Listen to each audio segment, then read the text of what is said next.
Jadi Ya. nanti setelah COVID ini selesai, yang akan pertama kali bangkit membangun ekonomi kembali itu adalah sektor usaha kecil menengah. Paling cepat ya sebenarnya mereka ya. Iya, iya.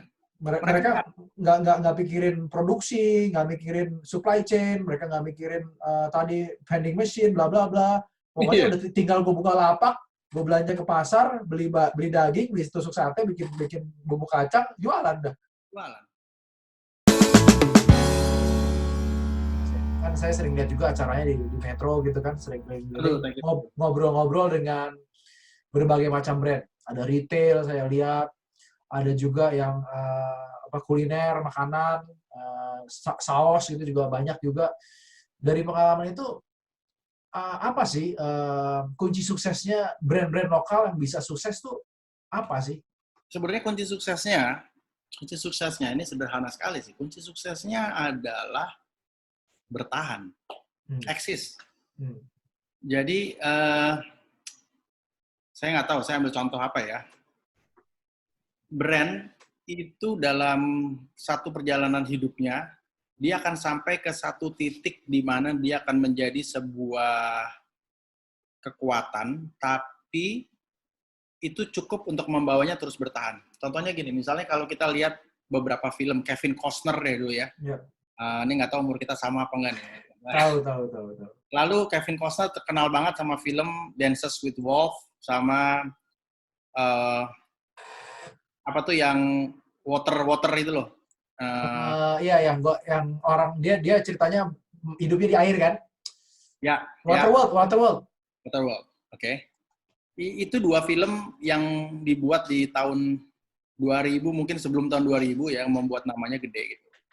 Meskipun dia kemudian bikin film-film lain tapi nggak terkenal.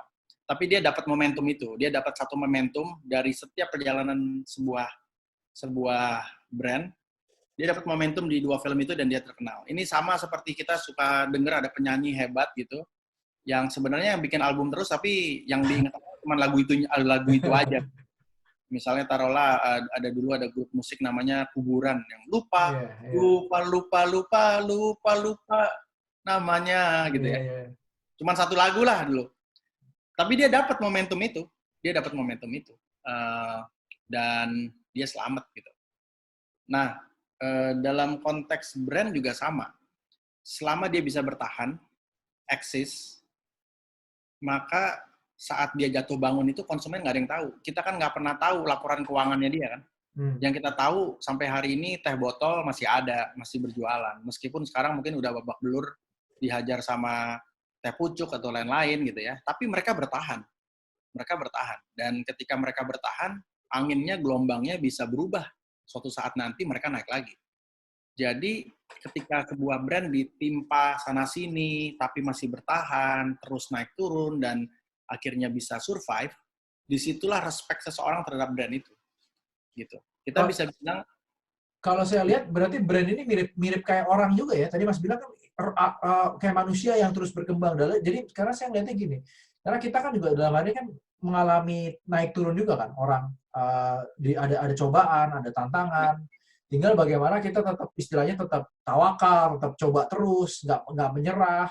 Dan ketika ada ibaratnya momen yang tepat dan dapat gitu, kita bisa langsung berubah gitu. betul. Dan eksis tadi Mas Alta sempat bilang eksis, tapi apakah eksis ini kayak misalnya kita contoh ambil misalnya Sosro teh botol gitu ya, apakah fair bilang bahwa memang seorang brand itu atau sesuatu brand itu hanya eksis aja nanti tiba-tiba dia bisa sukses? Tentunya kan dia harus terus inovatif, harus mencoba sesuatu yang baru, Ya. harus bikin campaign yang berbeda gitu loh Mas. Ya, semakin ke sini memang kemudian eksistensi dari sebuah brand menjadi semakin sulit ya, karena begitu banyak brand-brand baru tumbuh dan begitu banyak teknologi-teknologi baru, medium-medium baru yang membuat brand itu menjadi lebih mudah untuk engage dengan marketnya gitu. Dulu kalau nggak ada media sosial, ya kita nggak bisa engage. Dan sebenarnya kalau kita lihat teknologi, Google lah, Facebook lah, Instagram lah, itu sebenarnya adalah teknologi yang diciptakan untuk UKM, bukan untuk brand-brand besar. Gara-gara itulah kemudian UKM atau YouTube gitu ya. Gara-gara itulah kemudian brand-brand kecil bisa seperti brand-brand besar. bisa beriklan, bisa berkomunikasi gitu. Jadi teknologi yang kita lihat sekarang ini sebenarnya semua favor towards small medium enterprises. Karena small medium enterprises adalah penggerak ekonominya gitu. Penggerak dunianya itu adalah small medium enterprises. Jadi nggak ada satu teknologi yang dibangun untuk perusahaan-perusahaan seperti Unilever gitu. Jadi memang berarti itu jadi kesempatan buat brand untuk bisa masuk ke tadi ya, digital channelnya tadi. Karena itu lebih murah dan tadinya kan harus masuk placement di TV yang memang betul. Iya. Jadi sekarang jadi masuk juga berarti ya. Kita di Brand Adventure berapa kalau bener masuk gitu ya, berapa miliar yang kita harus siapkan untuk bisa tayang di sebuah televisi. Ya. Berarti Axis itu juga harus berarti bahwa memang dia tetap harus engage dengan customer. Sebenarnya prinsipnya sih sama ya, kayak kita bicara berkali-kali bahwa memang prinsip membangun brand itu ya akan seperti itu. Terus kita harus know the audience, target market kita seperti apa, kita harus engage dengan mereka dengan baik. Dulu metodenya adalah kalau misalnya kita ngomongin getuk trio itu adalah yang penting lu Axis aja udah bisa hidup. Sedangkan sekarang Axis aja nggak cukup, lu harus juga engage dengan customer. Ya. Jadi kita hanya bisa dibilang bangkrut atau gagal ketika kita berhenti. Kalau kita terus berjalan seperti apa namanya getuk trio, tapi jalannya cuma seinset setengah langkah, sebenarnya mereka masih jalan, tapi ya seinset aja gitu setengah langkah. Dan selama mereka masih bisa bertahan seperti itu ya mereka akan terus hidup. Gitu. Okay. Bro, dari tadi kita ngomongin bahwa tantangan di COVID ini sangat-sangat berat. Dan memang brand yang bisa sustain adalah brand-brand yang memang sudah memiliki tabungan lah sebelumnya. Nah, kalau kita balik lagi ke UKM, ke UMKM, yang memang ibaratnya itu adalah salah satu yang terdampak sangat-sangat signifikan. Jadi Mas Arto sempat sharing juga, Mas Arto bantu mereka juga untuk mereka gitu ya. Gimana caranya bisa tetap optimis gitu Mas, ngeliatin kayak begini? Sebenarnya justru yang dikhawatirkan itu yang perusahaan gede, bukan yang UKM. Sejak 2008 selalu tulang punggung yang membangun ekonomi ini bangkit itu adalah sektor usaha kecil menengah. Betul. Usaha kecil menengah itu hari ini ketika tidak ada jualan ya dia nggak jualan ya. Dia pergi ke pasar beli barangnya, dia makan sama keluarganya, ya sudah. Tapi perusahaan gede dia harus mikirin gaji pegawai, rental dengan mall dan lain-lain. Jadi saya justru melihat kayak kemarin saya bagi-bagi itu ya, bagi-bagi masker, akhirnya tergoda juga makan sate ayam nih udah 1 bulan. Ya, terus si Pak Sate Ayam ini, Pak Soleh ini bilang, iya Pak, penjualan turun Pak, separuhnya Pak. Gitu. Tapi ya kita sesuaikan saja, alhamdulillah lah masih ada pemasukan. Jadi artinya omset 150.000 per bulan, per hari, sekarang dapat 75.000 per hari gitu kan. Not bad lah daripada nggak ada gitu ya. Iya gitu. Dibandingkan brand yang ada di mall yang sama sekali tutup, nggak bisa jual sama sekali gimana gitu. Jadi selalu yang kecil selalu lebih agile. Jadi punya anak 1 sama punya anak 5 kan beda ya. Iya. Nah, terus kita nanya, gimana tuh nasibnya yang punya anak 1? Jangan ngomong sama anak 1, yang punya anak 5 yang kita harus pikirin gimana nasibnya. Gitu. Jadi nanti setelah COVID ini selesai, yang akan pertama kali bangkit membangun ekonomi kembali itu adalah sektor usaha kecil menengah. Paling cepat ya sebenarnya mereka ya. Iya. Mereka nggak pikirin produksi, nggak mikirin supply chain, mereka nggak mikirin tadi vending machine, bla bla bla. Pokoknya udah tinggal gue buka lapak, gue belanja ke pasar, beli daging, beli tusuk sate, bikin bumbu kacang, jualan dah. Jualan. Sekarang kalau kita bicara siapa ya, misalnya kalau kami di komplek nih ada tukang pijatnya satu komplek tahu dia gitu. Itu brandnya kuat kan, dia artinya brand itu kuat di marketnya. Jadi kalau tukang pijat ini kuat di marketnya di komplek ini, gitu. Semua orang di komplek ini tahu dia. Begitu selesai dia tinggal nelfon lagi, Pak udah siap pijat belum? Oke, udah lama banget nih nggak dipijat, udah langsung pakai dia langsung. Dia nggak perlu lagi persiapan rekrutmen orang lah segala macam. Nggak perlu brand activation. Karena brandnya udah kuat gitu ya, udah tinggal jalan aja. Ya. Berarti sebenarnya kalau gitu bagi UKM yang memang sedang mengalami penurunan omset dan juga sales gitu-gitu, sebenarnya mereka justru harusnya nggak takut ya, karena mereka yang paling cepat dan bisa paling grab opportunity nanti ke depannya Ya, malah lebih gampang sebenarnya. kita semua sedang shock sekarang. Tapi setelah shock ini selesai, si tukang martabak itu akan mikir begini, kayaknya harus pindah deh kita jualan. Ntar kita harus pindah ke sini deh. Gitu. Mereka akan cari cara supaya kemudian bisa nemu. Ya, nggak usah martabaknya digusur aja dia bisa jualan lagi di tempat lain kok gitu. Karena itu tadi, negara kita bukan dalam kondisi darurat militer yang tetap orang perlu beli makanan kan, orang perlu makan kan. Mungkin beli martabaknya udah nggak sesering dulu, tapi tetap akan ada yang beli martabak. Gitu. Saya aja udah delivery martabak udah berapa kali nih Mas. Saya bilang sama istri saya, lama-lama saya mati kelaparan dulu sebelum mati kena COVID, Mas. Dan ya itu ada orang umur 42 tahun meninggal COVID, ada yang 105 tahun sembuh dari COVID. Jadi nggak bisa lama-lama Generalisir ya. kita udah mulai terbiasa ya. Dulu, meninggal udah 200 gitu. Sekarang udah 600, udah meskipun kita semua juga ikut sedih ya, tapi udah mulai jadi terbiasa dan ya itu nggak bagus sih sebenarnya. Terakhir Mas Arto, pertanyaan saya adalah, tadi kita sempat ngomongin bosan di rumah. Terutama kalau misalnya UKM sih pasti masih bisa jualan mungkin ya. Tapi bagi orang-orang yang nggak bisa jualan dan aktivitasnya lebih banyak di rumah, ada masukan nggak atau sharing kira-kira apa sih yang bisa dilakuin untuk bangun brand-nya dia secara pribadi maupun bisa dia punya usaha? Ya, brand itu proses bangun brand itu melewati 3 tahap. Yang pertama disebut fondasi, kedua komunikasi, ketiga evaluasi. So, brand ini dibangun dulu, lalu dikomunikasikan, lalu kita review apakah sudah sesuai dengan tujuan dari fondasinya. Nah, fondasi itu adalah kegiatan internal, menyusun strategi, membuat SOP, membuat job desk, itu semua adalah kegiatan-kegiatan internal yang disebut namanya internal branding. Nah, internal branding ini sebenarnya sangat krusial sekali karena kalau kita bilang Starbucks dan lain-lain itu, quote saya selalu bilang begini, setiap brand yang bagus atau setiap brand yang hebat, selalu ada manajemen yang hebat. Tidak ada brand yang hebat dengan manajemen yang tidak hebat.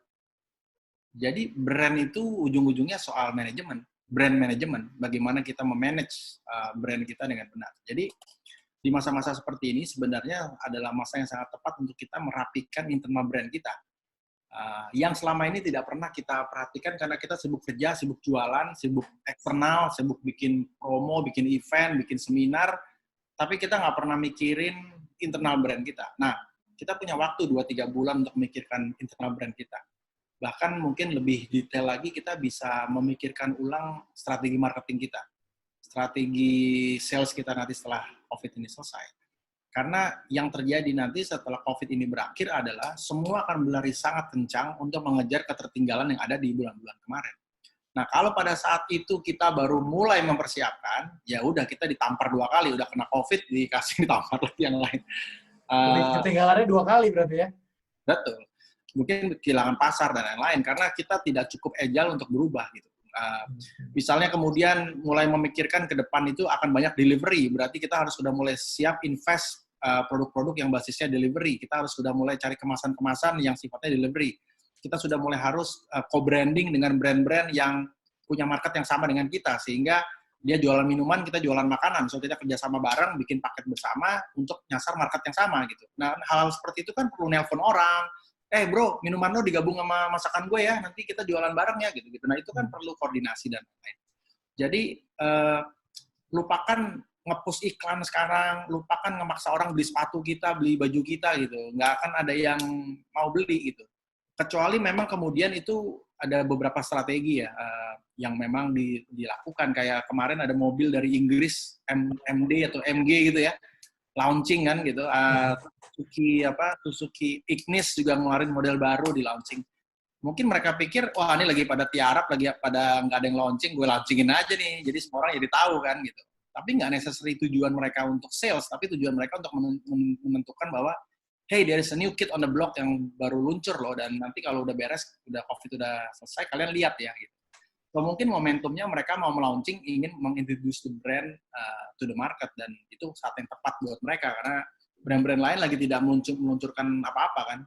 Balik lagi ke strategi masing-masing. Jadi strategi masing-masing. Plus mungkin duitnya masih banyak kan, jadi tabungan. udah terlanjur milih ini bikin iklan kali. Bisa juga sih. Berarti saat ini berarti kesempatan juga untuk kita balik lagi back to drawing board lah. Kita mikir, kita mulai planning kira-kira sesuatu yang tadinya kita nggak sempat pikirin, kita tadinya sibuk kesana kesana meeting dengan ini, kita mulai balik lagi pikirin apakah yang selama ini kita lihat udah sesuai apa belum, dan apakah memang kita mau berubah sesuatu apa enggak, balik lagi ke situ ya sebenarnya. Iya, dan dengan melakukan energi yang seperti itu, pertama imunitas kita tinggi, ya kan? Kita nggak mikirin COVID. Yang kedua, otak kita akan selalu ditantang untuk refresh, get new ideas, dan lain-lain gitu. Dan kalau kita fokus in the future, fokus on the positive thing, doing yang things yang kita mau lakukan dengan apa yang kita suka, khususnya brand kita, itu akan membuat imun kita dan kreatif kita terus tumbuh sih, menurut saya. Jadi, fokus on that gitu. Dan kita kan belajar dari negara-negara lain juga ya. Jadi, kalau kita bicara Cina, mungkin 4 bulan gitu. So, kita bicara 4 bulan, mungkin sampai Juni, Juli gitu kan, mungkin Agustus kita sudah bisa melihat sesuatu yang lebih baik gitu. So, let's prepare lah. Ya, hold your breath, terus bersiap, sama kayak kita narik busur gitu, tarik terus ke belakang gitu, pas by the time kita udah ready, just luas, kencangnya minta ampun. Asal jangan pas narik, terus tiba-tiba kram ya Mas ya? Begitu, terus lepas gitu. Mabok deh gitu. Oke, thank you banget Mas Harto. Saya belajar banyak nih tentang branding hari ini. Saya pribadi juga merasa tertampar tadi kalau kata Mas Harto.